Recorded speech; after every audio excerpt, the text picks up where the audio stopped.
For Willie Nelson, life has always felt less like a plan and more like a winding road, full of wrong turns that somehow led exactly where he needed to be. When he looks back now, the chaos, heartbreak, and music seem inseparable, as if every struggle quietly prepared him for survival through song. His story is not one of steady ascent, but of endurance, of learning how to keep moving when clarity was absent and hope felt fragile. Music became both companion and compass, and friendships, especially with kindred spirits like Kris Kristofferson, helped steady him when the weight of living felt unbearable. Willie never chased perfection or certainty. He chased honesty, and in doing so, he built a life defined not by control, but by resilience, where each chapter, no matter how painful, contributed to a deeper understanding of who he was and why he was still here.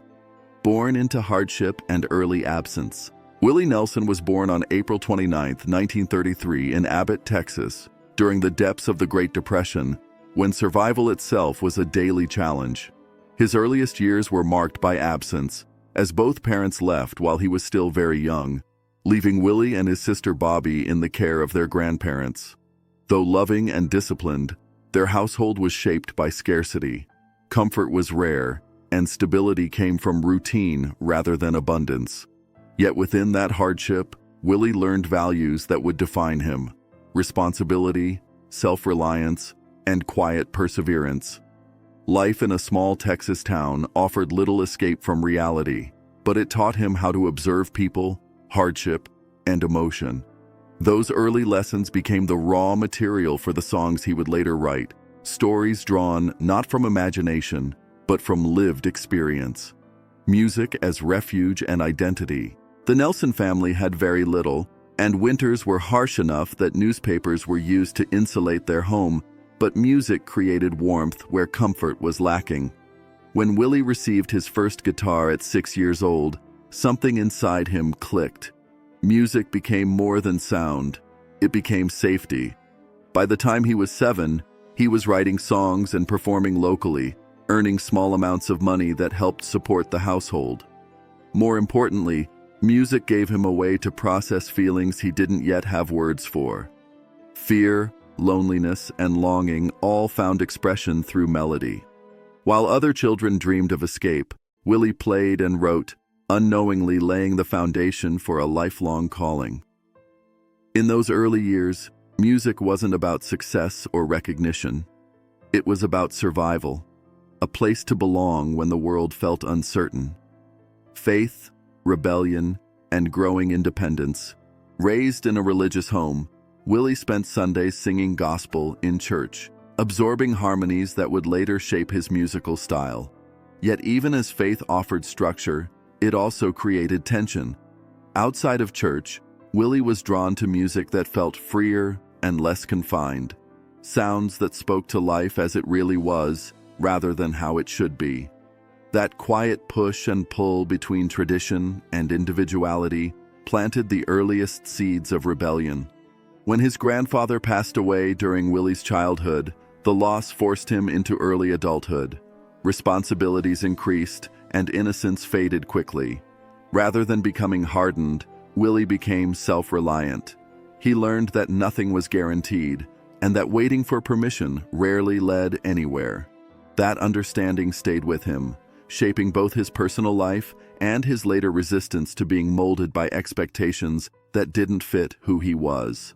Drifting, setbacks, and hard lessons. After high school, Willie briefly joined the U.S. Air Force, hoping to find direction and stability, but a back injury brought that chapter to an abrupt end. Once again, he found himself starting over with no clear plan. He turned back to music, working radio jobs, recording independently, and selling records however he could. These years were marked by uncertainty and constant movement, but they also taught him persistence. Talent alone didn't open doors. Determination did. When he eventually arrived in Nashville, he experienced both hope and disappointment. His songwriting flourished, yet others found success performing his work, while he remained overlooked as an artist. The industry admired his words but struggled to place him. That contradiction bred frustration, but it also strengthened his resolve to find a path that honored his voice. Choosing authenticity over comfort. Even when Willie began to see commercial success, he felt constrained by expectations that didn't reflect who he was. Polished production and rigid images left him disconnected from his own music. Rather than settle, he made the risky decision to walk away from security in pursuit of authenticity. That choice left him financially vulnerable once again, but creatively free. Returning to Texas, Willie found unexpected belonging in Austin, where musicians, artists, and outsiders of all kinds shared space without judgment. That freedom sparked a creative rebirth. Albums like Shotgun Willie and Red-Headed Stranger emerged stripped down and emotionally honest. Against all odds, Red-Headed Stranger became a landmark success, proving that authenticity could triumph without permission. Willie didn't just revive his career, he helped reshape country music itself.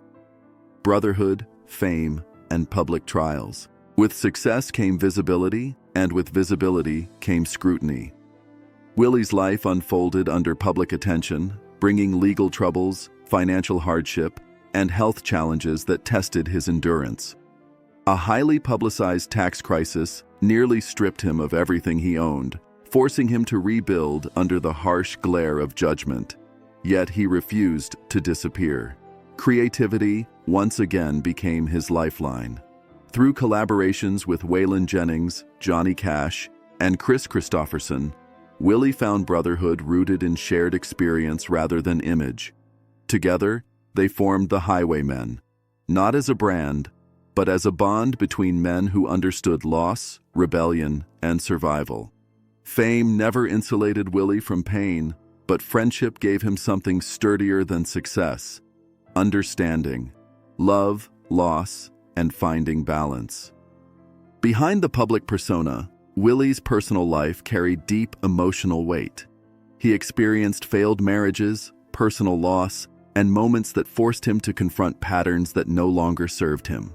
Over time, he chose change, prioritizing health, clarity, and connection. His marriage to Annie D'Angelo marked a turning point, offering stability he had never known. Annie provided structure, accountability, and unwavering support, helping Willie build a grounded family life. As the years passed, he refused to retreat from creativity, continuing to collaborate across genres and generations. Aging for Willie was not a limitation, but a continuation. Music remained his language, curiosity his guide. Reinvention became proof that survival doesn't end with youth, it deepens with honesty. Kris Kristofferson and Words Left Unsaid. Among all the friendships Willie formed, his bond with Kris Kristofferson ran quietly deep. Built on mutual respect and shared understanding, their connection extended beyond collaboration. Kris's songwriting spoke to the human condition in ways that resonated profoundly with Willie, offering clarity during moments of inner darkness. For years, Willie carried unspoken gratitude, never fully expressing how much those words had meant. After Kris passed away in 2024, Willie finally acknowledged what he had long held inside: that Kris had been more than a friend, he had been a lifeline. The regret of not saying it sooner lingered, serving as a reminder that even legends carry unsaid truths. Willie's life, measured not in glory but in survival, remains a testament to music, friendship, and the courage to keep going.